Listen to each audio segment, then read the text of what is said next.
विदाता तेरे या दीन चैला लावना चैलाली सवरिया।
दूसरी शादी कर लो।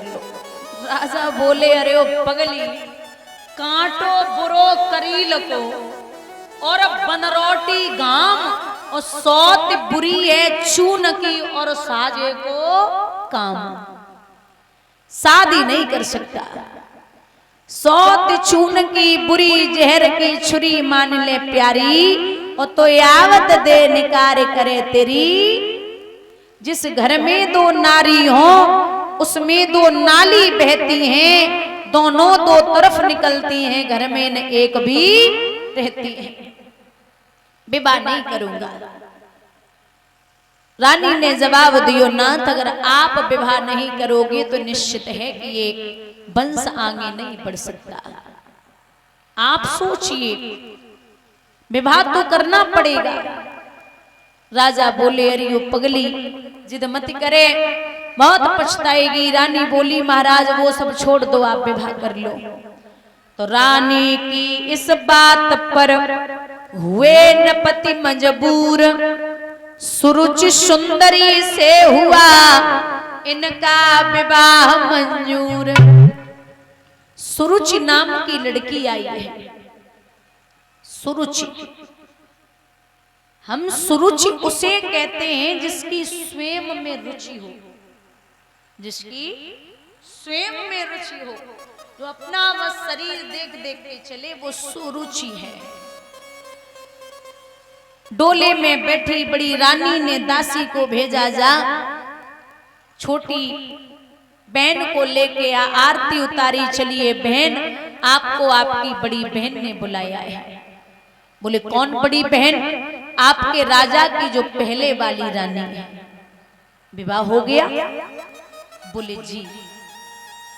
अगर उनका हो गया विवाह तो हमें क्यों लेके आए हो? जब एक तुम्हारी रानी थी तो हमें व्यर्थ क्यों लाए हो? वह भोग करन को काफी थी, मोए भार झोंके वे। अब इतना ही एहसान करो, डोले को वापस भिजवा दो, तुम इसके साथ बिहार करो, मो को पीहर को पठवा दो। महाराज उत्तानपाद को खबर दी गई, इधर आइए नाथ। राजा उत्तान पाद टकटकी लगाए के देख रहे अरी उपगली, मैंने तो को पूरी रात समझायो लेकिन तेने हमारी एक बात नहीं मानी। पीठ फेर के राजा उत्तान पाद रोए। राजा जैसे ही रोया तो बड़ी रानी ने झपट के महाराज के पांव पकड़े, क्या कर रहे हो नाथ? एक विश्वास पे शादी कराई। और दादा विश्वास एक ऐसा शब्द है जिसे लिखने में सेकंड लगता है, पढ़ने में मिनट लगता है, लेकिन साबित करने में पूरी जिंदगी लग जाती है। बड़ी रानी ने जवाब दियो कि ये इज्जत है तो फिर ठीक है, महाराज का इतना नाम है। और एक बात बुजुर्ग आप अच्छे से जानते हो कि इज्जत कमाने में आदमी की पूरी जिंदगी लग जाती है, लेकिन बिगाड़ने में 2 मिनट नहीं लगते। सूरज के पैर पकड़े बड़ी रानी ने, बहना कैसी बात करती है, मेरे महाराज की 2 पैसे की हो जाएगी, डोला वापस ना जाने हैं। बोले बूढ़ी बिल्ली भगतिन बनके चिड़िया घर में रहना चाहती है। अरे तू पागल हो गई? मैं तेरे बच्चे को खिलाऊंगी, तुझे पानी भर के लाऊंगी, नहलाऊंगी, पैर दबाऊंगी। जवाब दियो मुझे कुछ भी नहीं करना, बस चुपचाप डोला वापस भिजवा दे। राजा उत्तान पाद बड़े व्याकुल है। एक बात बोलूं, बेटा आपका कहीं बाहर से पिट के आए तो घर पे लगता कि माँ बाप संभाल लेंगे, है ना, मतलब माँ बाप उसको धीरज दे देते हैं। और जब माँ बाप हाथ उठाते तो औलाद को ये लगता है कि हमारा दुनिया में कोई है ही नहीं। बड़ी रानी को ये अंदर से लगता था कि छोटी बहन हमें गले लगाएगी, आएगी, मैं उसके बालक को अच्छे से रखूंगी, प्रेम दूंगी, लेकिन यहां ठीक उल्टा हो गया।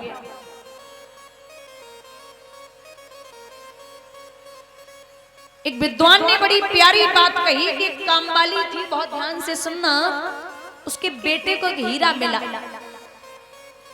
उसने वो हीरा अपनी मैया को दिया और कहा देख माँ जे हीरा है। कामवाली वह हीरा को लेके बोली, फेंक के बोले कहां से उठाए लाओ, जो कांचों को टुकड़ा है। लड़का चला गया, वो हीरा को लेके कामवाली सुनार के पास पहुंची, बोली भैया देखो तो ये हीरा है। सुनार ने भाई चारों तरफ से देखो, जब आप विचार कियो है तो हीरा, लेकिन अगर हमने जैसे जे कह दी कि ये हीरा है तो ये हमसे लाखों रुपए ले लेगी। सुनार ने वो हीरा लंबो फेंको, जवाब दियो कहां से उठाए लाई, जो कांचों का टुकड़ा है। कामवाली चली गई, सुनार वो हीरा को लेके जौहरी के पास पहुंचो। अब जौहरी से ज्यादा हीरे की परख कोई नहीं जानता। हीरा बहुत मजबूत होता है, टूटता नहीं है। जौहरी ने जब हीरा को देखो तो विचार कियो कि अगर हमने जो सुनार से कह दी कि ये हीरा है तो इसे पैसे देने पड़ेंगे। सुनार के सामने जौहरी ने वो हीरा लंबो फेंक दियो। हीरा बहुत मजबूत होता है, टूटता नहीं, लेकिन वह हीरा के 1 से 2 टुकड़ा है गए। तो व्यक्ति खड़े खड़े देख रहे थे, बोले कामवाली ने फेंका तुम नहीं टूटे, सुनार ने फेंका तुम नहीं टूटे, लेकिन जब ये जौहरी फेंक रहा है तो तुम क्यों टूट गए? तो हीरा जवाब देता है कि भैया आप एक बात सुनो, न सुनार जानता था कि मैं हीरा हूं, न वो माँ जानती थी कि मैं हीरा हूं, लेकिन ये जौहरी बहुत अच्छे से जानता है कि मैं हीरा हूं। जब अपने ही पहचानना बंद कर दे तो दुनिया में टूटने के अलावा कोई ठिकाना नहीं है। जब अपने ही पहचानना बंद कर दे, अपने ही फेंकना शुरू कर दे, तो फिर आदमी को दुनिया में कुछ नहीं दिखता। बोलिए गोविंद भगवान की। वही हालत आज मैया सुनीति की है, छोटी बहन पे बड़ो विश्वास, लेकिन कुछ समझ में नहीं आया। एक ही शर्त पे अंदर जाऊंगी। शर्त क्या है? शर्त ये है कि आज से अटे पर खड़ी हो जा चिड़िया और काग उड़ाएगी, एक शेर जो मिलेंगे नमक रख के पीस के उनको खाएगी। शर्त मंजूर है। आप सोचिए संतान के लिए लोग क्या क्या करते। अगर कोई डॉक्टर बोल देना कि 10-20 करोड़ रुपए लगेंगे तो आदमी खेती बेच दे पुत्र की प्राप्ति के लिए या पुत्री की प्राप्ति के लिए। और भाई संतान अगर बड़ी होकर के माँ बाप को सुनाना शुरू कर दे और माँ बाप से बदतमीजी शुरू कर दे तो इससे बड़ा कष्ट कहीं दुनिया में दूसरा नहीं होता। फिर माँ बाप को लगता है कि इससे अच्छा मेरे कोई संतान न होती तो मैं बहुत खुशी रहता।